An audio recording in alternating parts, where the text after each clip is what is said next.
Hello les gars, vous regardez NGT Sport. Alors si vous êtes fan de football, de basketball ou bien de motivation, n'hésitez surtout pas à vous abonner, à liker et à activer la cloche de notification pour ne pas manquer les prochaines vidéos.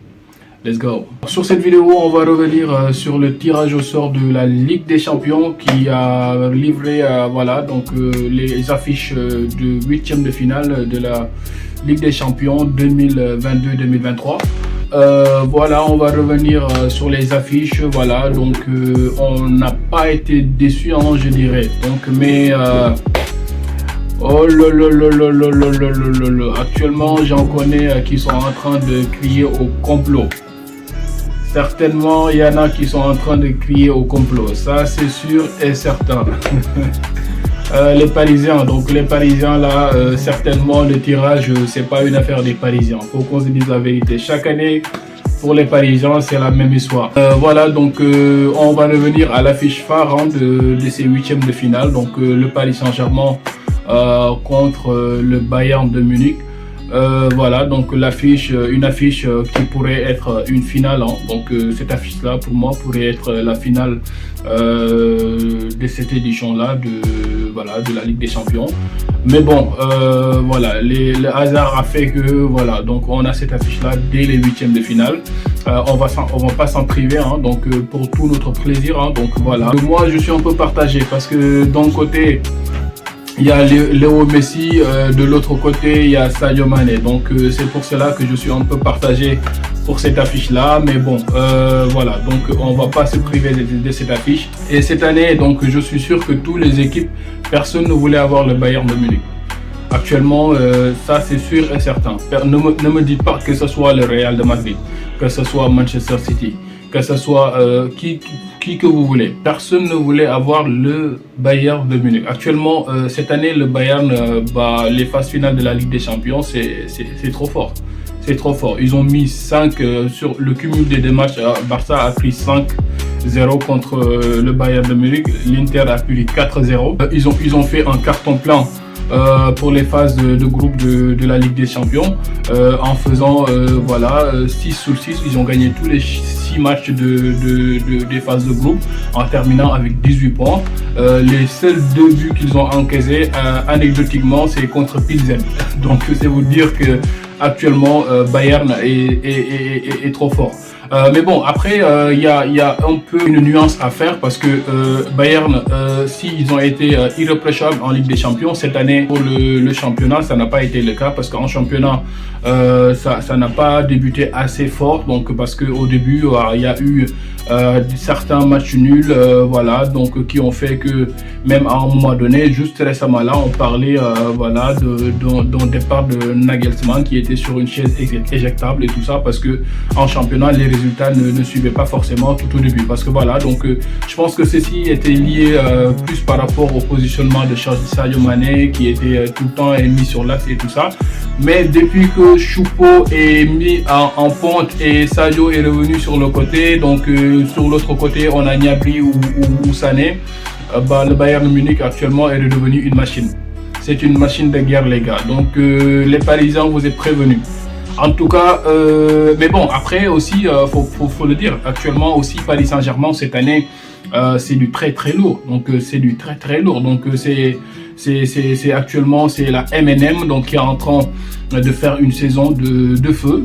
Faut le dire. Donc les gars actuellement ils sont Neymar est sur une autre planète cette saison. Messi redevient le Messi qu'on connaissait.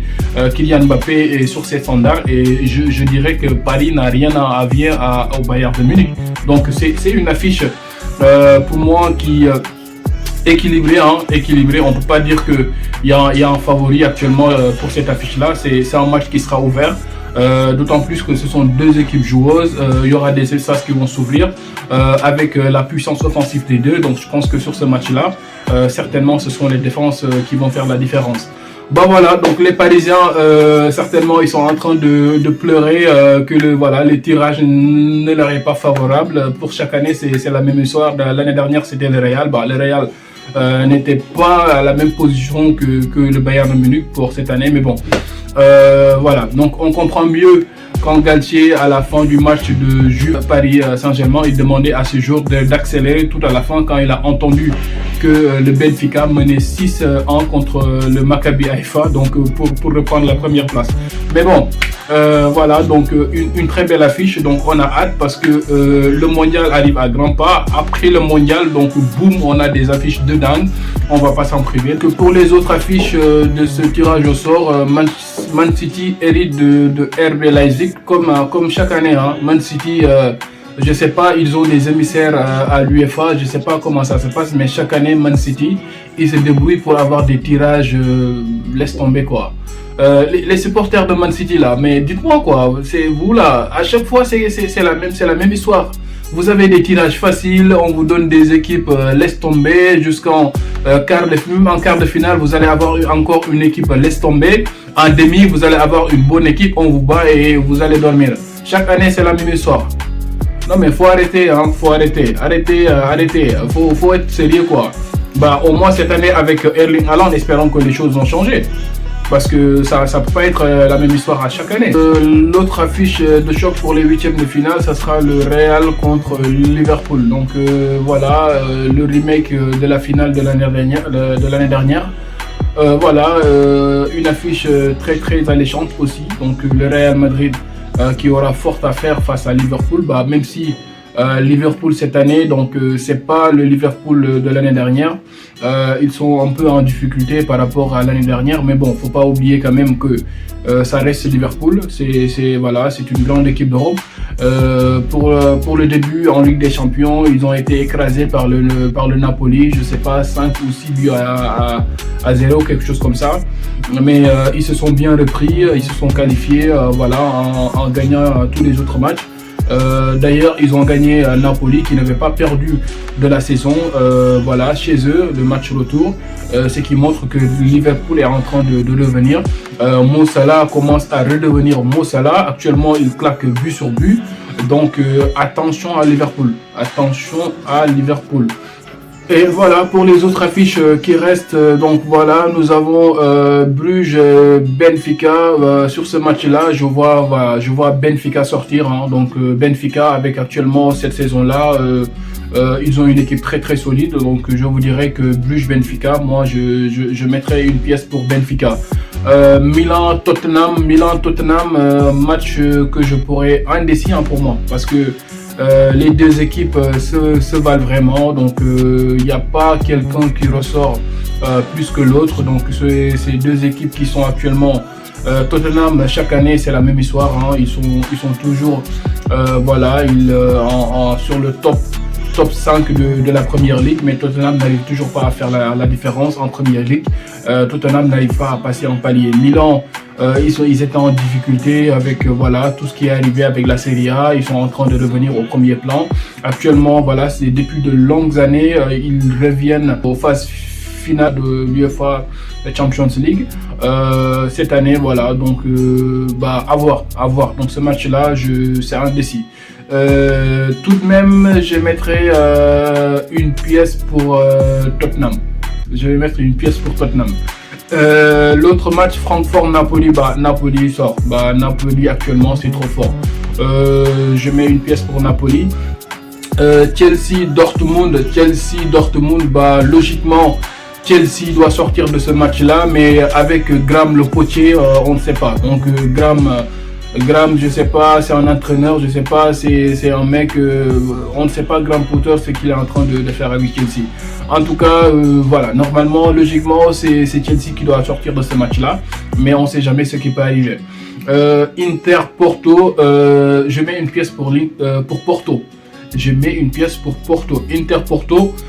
Moi je vois Porto sortir à la place de l'Inter de Milan. Donc je ne sais pas ce que vous en pensez, mais moi je mets une pièce pour Porto. Voilà, donc voilà, ceux-ci sont les matchs pour les huitièmes de finale de l'UEFA Champions League. Le mondial c'est dans presque 2 semaines ou même moins. Après le mondial, on aura des matchs de folie pour les huitièmes de finale de l'UEFA Champions League. Voilà, donc on va pas s'en priver. Voilà, on va revenir brièvement sur la compétition que personne ne regarde, l'UEFA Europa League. Donc une affiche Quelques années derrière, c'était une finale de Ligue des Champions et aujourd'hui, on l'a en 16e de finale de Europa League. Donc, pour vous dire que dans la vie, rien n'est impossible. Donc, voilà, rien n'est figé. On peut être à un moment donné voilà, au top de notre forme, être puissant, gagner toutes les compétitions qu'on veut, mais les choses peuvent changer très rapidement. En 2009, je pense 2008-2009, Barcelone-Manchester United, c'était une affiche de finale de Ligue des Champions. Aujourd'hui, Barcelone-Manchester United, c'est une affiche de 16e de finale de Europa League. Même pas de la Ligue des Champions, hein, de Europa League, mes frères. Mais bon, voilà, on verra ce que ça va donner. Hein. Donc on espère que le Barça va s'en sortir. Hein. Donc j'ai confiance en mon équipe. Manchester United actuellement, voilà, un coup c'est ci, un coup c'est ça. Donc des fois ça donne quelque chose de bien. Des fois, voilà, ils se sont pas encore trouvés. Hein. Non, il faut le dire. Manchester United de Erik ten Hag, ils sont en train toujours de se chercher. Voilà, même si avec l'arrivée de Erik ten Hag, on peut dire qu'il y a du mieux du côté de United.